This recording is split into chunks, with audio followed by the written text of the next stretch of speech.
Aksi pelaku kejahatan jalanan kembali viral di media sosial Instagram pada Kamis 6 Juli kemarin. Kali ini korbannya seorang pengendara sepeda yang harus merelakan tas pinggangnya dirampas pelaku.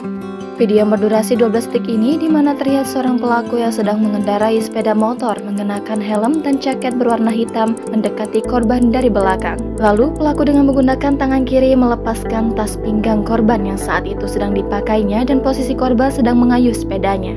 Setelah berhasil merampas tas pinggang korban, pelaku langsung kabur sedangkan korban saat itu berteriak meminta tolong. Meski korban sudah berteriak, namun dalam video itu tak ada satupun warga yang melintas menolongnya.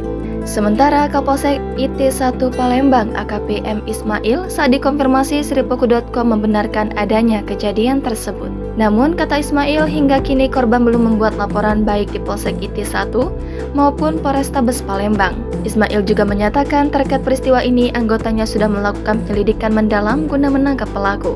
Sebelumnya beredar video detik-detik pesepeda menjadi korban jambret di Jalan Sudirman, Kota Palembang.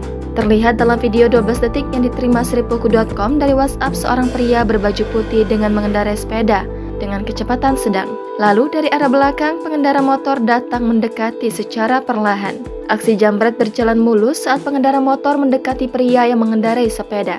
Dalam hitungan 3 detik, tas pinggang milik pesepeda Raib ditarik pejamret. Mengetahui tas miliknya diambil secara tiba-tiba, pesepeda tersebut tampak terkejut dan mencoba mengejar.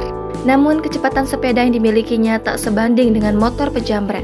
Alhasil penjamret langsung melaju kencang membawa lari tas pinggang milik pesepeda tersebut. Saat ini belum diketahui sosok pesepeda yang menjadi korban jambret tersebut. Video viral ini masih dalam pantauan tim Sripoku.com. Jangan lupa subscribe, share, komen, dan like ya.